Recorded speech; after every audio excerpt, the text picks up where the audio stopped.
उत्तर प्रदेश में भारतीय जनता पार्टी के सहयोगी दलों का खास प्रदर्शन नहीं रहा, जिसका खामियाजा भारतीय जनता पार्टी को उत्तर प्रदेश में काफी सारी सीटें गंवाकर भुगतना पड़ा। लोकसभा चुनाव में एसबीएसपी और आरएलडी भी बीजेपी को खास फायदा नहीं पहुंचा पाए। बीजेपी ने प्रदेश के चुनाव में पिछले वोट बैंक को साधने के लिए एनडीए का विस्तार करते हुए एसबीएसपी और आरएलडी जैसे दलों को शामिल किया था, पर दोनों दल कोई करिश्मा नहीं दिखा पाए। यही हाल एनडीए के दो पुराने अन्य सहयोगी अपना दल एस और निषाद पार्टी का भी रहा। तो यहां पर आपको बता रहे हैं कि लोकसभा चुनाव में नाकाम रहे ओम प्रकाश राजभर, बड़े कुर्मी चेहरे के तौर पर अनुप्रिया पटेल भी यहां पर नाकामयाब रही। अपने कोटे की रॉबर्ट्सगंज सीट हार गई। प्रभाव वाली प्रतापगढ़, फतेहपुर में भी हार हुई। अंबेडकर नगर, श्रावस्ती, जालौन में भी हार हुई। बीजेपी को इसका फायदा यहां पर नहीं मिल सका। जयंत चौधरी खुशखास नहीं कर सका गठबंधन। अपने कोटे की सिर्फ दोनों सीटें वो जीते हैं। पश्चिमी उत्तर प्रदेश की 16 में से 9 सीटें जीती। पश्चिमी उत्तर प्रदेश में बीजेपी सिर्फ 7 सीटें जीती है। बीजेपी को फायदा पहुंचाने में नाकाम साबित हुए हैं।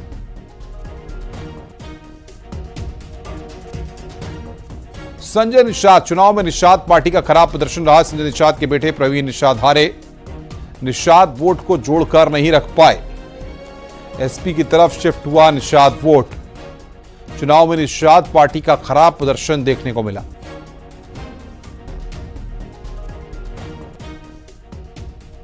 के नतीजों को गौर से देखें तो साफ तौर से पता चलता है कि भारतीय जनता पार्टी के जो सहयोगी दल बड़ा दावा कर रहे थे, वो भारतीय जनता पार्टी के लिए ज़्यादा कारगर और फायदेमंद साबित नहीं हुए। यानी सियासी तौर से ओम प्रकाश राजभर, संजय निषाद, अनुप्रिया पटेल की पार्टी भारतीय जनता पार्टी के लिए ज़्यादा वोट बटोर नहीं सकी। वहीं दूसरी तरफ पश्चिम में एक तरफ आरएलडी ने जहां पर कई सारे बड़े दावे किए, वहीं पर उन्होंने 2 सीटें ज़रूर जीती, लेकिन जब वोट शेयर की बात करते हैं तो वो भी ज़्यादा कारगर होते हुए दिखाई नहीं देते हैं। तो क्या ये मान लिया जाए कि भारतीय जनता पार्टी के सहयोगी दल उत्तर प्रदेश में लोकसभा चुनाव के अंदर बहुत ज़्यादा फायदेमंद नहीं रहे, साथ ही भारतीय जनता पार्टी के ऊपर सिर्फ और सिर्फ लाइबिलिटी के तौर पर काम करते रहे। कैमरा पर्सन गोपी गिरी के साथ अलाउद्दीन, न्यूज़ 18 लखनऊ। भारतीय जनता पार्टी ने उत्तर प्रदेश में चुनावी समर फतेह करने के लिए विधानसभा चुनाव से पहले बीजेपी छोड़कर एसपी के साथ जाने वाले ओम प्रकाश राजभर को दोबारा एनडीए में शामिल किया था। राजभर के ही प्रयासों से साल 2022 के विधानसभा चुनाव में मंत्री पद छोड़कर एसपी में शामिल होने वाले दारा सिंह चौहान की भी दोबारा बीजेपी में वापसी कराई गई थी। इसी तरह एन मौके पर इंडिया गठबंधन का हिस्सा रहे आरएलडी को भी तोड़कर बीजेपी ने एनडीए को पाले में कर लिया, जबकि अपना दल एस 2014 से और निषाद पार्टी 2019 से ही एनडीए का हिस्सा है। यही नहीं, बीजेपी ने एनडीए के सभी सहयोगियों को सीटों में हिस्सेदारी दी थी। एसबीएसपी तो एक, अपना दल एस और आरएलडी को 2-2 सीटें दी गई थी। वहीं संजय निषाद के सांसद बेटे प्रवीण निषाद को दूसरी बार संत कबीर नगर सीट से उतारा गया था, लेकिन सहयोगी दलों का सहयोग बीजेपी को नहीं मिल सका।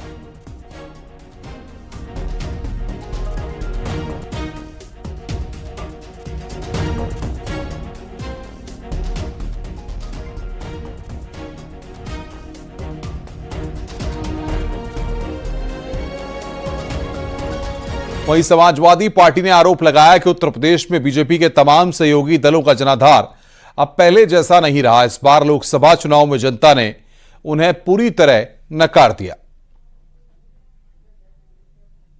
देखिए, समाजवादी पार्टी इंडिया गठबंधन जो है लगातार सड़क से लेकर के सदन तक पीडीए परिवार की लड़ाई, पीडीए की आवाज़, दलितों, शोषितों, वंचितों की लड़ाई जो है वो सदैव लड़ता रहा है। और जब से ये लोग भारतीय जनता पार्टी के ये लोग घटक दल बने, इन्होंने पीडीए की रफ्तार को उन्होंने धीमी करने का काम किया। इनको ना दलितों से, ना इनको गरीबों से, ना नौजवानों से, ना पीडीए से, ना शोषितों से इनको कोई वास्ता नहीं रह गया। इन्होंने उनसे बहुत दूरी बना ली, जिसका खामियाजा आज की तारीख में इनके, चाहे संजय निषाद जी की पार्टी हो, चाहे अनुप्रिया पटेल जी की पार्टी हो, चाहे ओम प्रकाश राजभर जी की पार्टी हो, उसका खामियाजा इनको भुगतना पड़ा।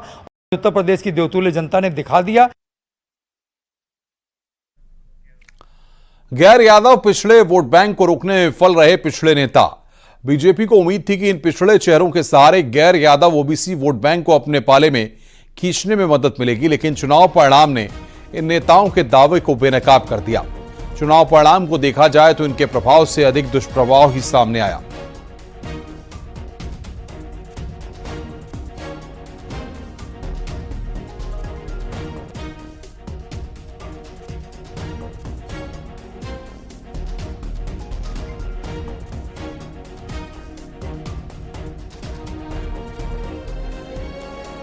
एसबीएसपी के अध्यक्ष ओम प्रकाश राजभर ने मऊ में समीक्षा बैठक की। समीक्षा बैठक के दौरान ओम प्रकाश राजभर ने अपनी पार्टी का सिंबल बदलने का फैसला किया है। ओम प्रकाश राजभर ने कहा कि आने वाले समय में छड़ी एसबीएसपी के चुनाव चिन्ह नहीं रहेगा।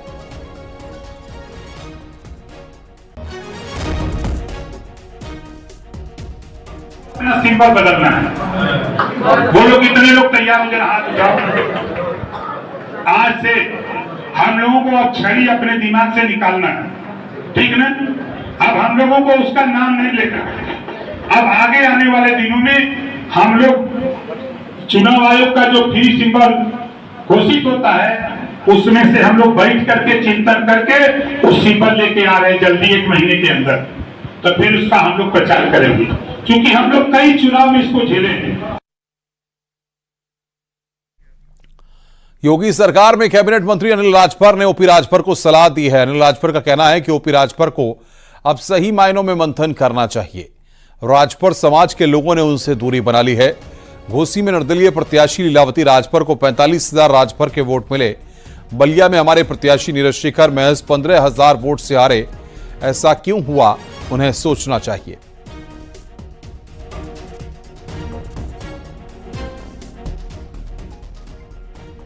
भारतीय जनता पार्टी का एक एक वोट उनके बेटा को मिला है।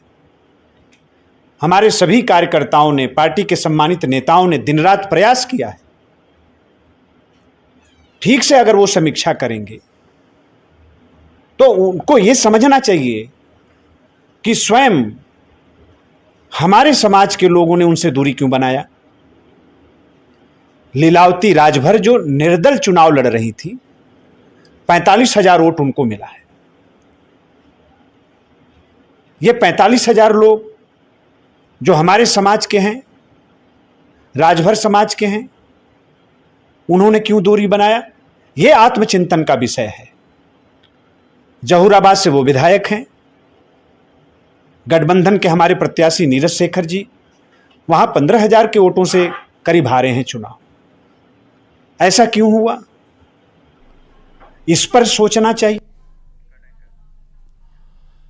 समाजवादी पार्टी ने ओपी राजभर पर निशाना साधा। एसपी का कहना है कि ओपी राजभर को सिर्फ अपना सिंबल ही नहीं, जुबान पर भी ध्यान देना होगा, वरना जनता उन्हें पूरी तरह नकार देगी।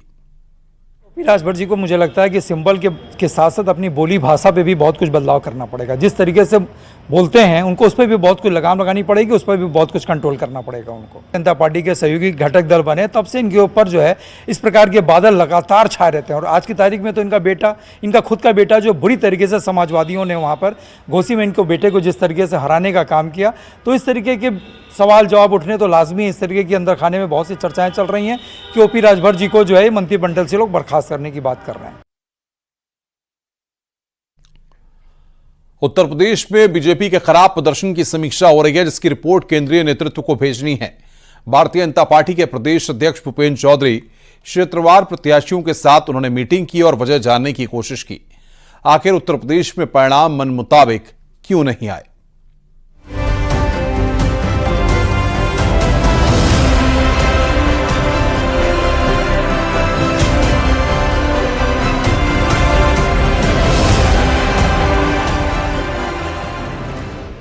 उत्तर प्रदेश में 2 लड़कों की जोड़ी ने जिस विजय रथ को रोकने में सफलता पाई, 5 सांसदों वाली पार्टी ने जिस तरह सबसे ज्यादा नंबर हासिल किए, उस परिणाम पर मचे घमासान के बाद बीजेपी में इंटरनल फीडबैक लिया जा रहा है। बीजेपी के प्रदेश अध्यक्ष क्षेत्रवार ये जानने की कोशिश कर रहे हैं आखिर कैसे चुनावी परिणाम उलट आए। भारतीय जनता पार्टी की उत्तर प्रदेश में जिन लोकसभा की सीटों पर हार हुई है, अब भारतीय जनता पार्टी के प्रदेश नेतृत्व ने उन लोकसभा की सीटों की समीक्षा शुरू कर दी है। यही नहीं, भारतीय जनता पार्टी का जो वोट प्रतिशत पूरे उत्तर प्रदेश में कम हुआ है, उस कम हुए वोट प्रतिशत को लेकर भी भारतीय जनता पार्टी ने समीक्षा शुरू की है और इसको लेकर भारतीय जनता पार्टी ने आज एक बड़ी बैठक की। इस बैठक में कानपुर और बुंदेलखंड क्षेत्र के हारे हुए सांसद, इसके अलावा भारतीय जनता पार्टी 2 स्तरीय जो समीक्षा कर रही है उसमें हारे हुए जो प्रत्याशी हैं भारतीय जनता पार्टी के, उनसे बातचीत कर रही है। चुनावी परिणाम को करीब 10 दिन हो चुके हैं, लेकिन बीजेपी अब तक किसी निष्कर्ष पर नहीं पहुंच पाई। हालांकि उम्मीद से इतर प्रदर्शन पर मंथन लगातार चल रहा है। क्षेत्रवार बीजेपी प्रत्याशियों के साथ बैठक हो रही है। चुनाव में खराब प्रदर्शन पर रिपोर्ट मांगी गई है। प्रत्याशियों के अनुभव सुझाव पर मंथन चल रहा है। यूपी बीजेपी केंद्रीय नेतृत्व को रिपोर्ट भेजेगी। दरअसल लोकसभा चुनाव के नतीजों को लेकर यूपी बीजेपी पार्टी के उम्मीदवारों के साथ समीक्षा कर रही है। राजधानी लखनऊ में ये मीटिंग हो रही है और बीजेपी प्रदेश अध्यक्ष हार की वजह के बारे में जानकारी ले रहे हैं। जिस प्रकार के परिणाम आए हैं उन परिणामों को, उस जनादेश को हमने सहजता से स्वीकार किया है। हम जनता के निर्णय के आगे नतमस्तक हैं, लेकिन एक राजनीतिक दल के नाते, एक संगठन के, जो हमारी संगठन की व्यवस्था है उसके अनुसार हम लोगों ने अपने सभी वरिष्ठ कार्यकर्ताओं को लोकसभा के अनुसार प्रवास लगाकर उन सब विषयों की समीक्षा करने का निर्णय लिया है। उन सारी सूचनाओं को, जानकारी के आधार पर हम लोग आगे बढ़ेंगे। चाहे अयोध्या हो या रामपुर, आजमगढ़ हो या जौनपुर, बीजेपी हर सीट पर हार की समीक्षा कर रही है। तो एनडीए के सहयोगी दल इस परिणाम को विपक्ष की नकारात्मक राजनीति मान रहे हैं। जिस उद्देश्य के लिए हम लोग एनडीए के साथ आए थे, उस उद्देश्य की पूर्ति का चुनाव था कि मोदी को फिर से प्रधानमंत्री बनाता। उसमें हम लोग कामयाब हो गए। यह कि सीटें कम आई उसके लिए दुख है और निश्चित रूप से समीक्षा का विषय है और उस पर समीक्षा शुरू हो गई है और धीरे धीरे जो कमियां हैं उसे सुधार किया जाएगा, आगे जीता जाएगा। और एक देसी हमारे यहाँ कहावत है कि कभी कभी बबूल के पेड़ के नीचे भी आम मिल जाता है। तो ऐसा थोड़ी है कि बबूल आम फल दिया, समय आएगा आगे एक नैरेटिव सेट करके, झूठ बोल के, झूठ प्रपंच करके, जिस तरीके से लास्ट आवर में है एडिट वीडियो करके, तो उसका फिर जनता समझेगी। जातिवाद का जहर जो है भारी पड़ रहा है। भारतीय जनता पार्टी कोई एक संसदीय क्षेत्र की इकाई नहीं है। भारतीय जनता पार्टी पूरे देश की, हमारी विश्व की सबसे बड़ी पार्टी है। पार्टी इस पर जरूर गंभीरता से लिया है। हम पार्टी के वर्कर हैं, पार्टी के सिपाही हैं। पार्टी के जो निर्देश आएगा उसके मुताबिक हम लोग काम करेंगे। वजह जो भी हो, लेकिन मसला गंभीर है, क्योंकि उत्तर प्रदेश में बीजेपी का प्रदर्शन भले ही खराब रहा हो, लेकिन जिस तरह समाजवादी पार्टी और कांग्रेस इस चुनाव से कमबैक कर चुकी है, वो बीजेपी को परेशान करने के लिए काफी है। Bureau report, news 18।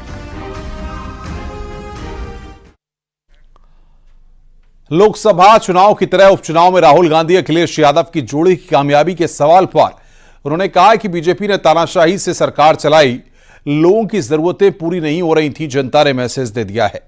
उन्होंने कहा कि इंडिया गठबंधन लंबे समय तक चलेगा, उपचुनाव ही नहीं हर चुनाव में गठबंधन की तरक्की होगी।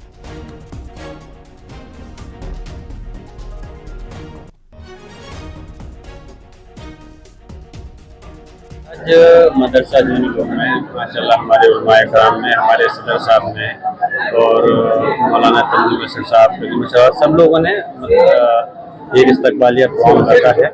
मैं सबका बहुत शुक्रगुजार हूँ, एहसान मंद कि उन्होंने इस मौके पर मेरी कामयाबी के उस पर जो ये रखा है, यकीनन ये मेरे लिए फख्र की बात है और मुझसे बहुत उम्मीदें वाबस्ता है।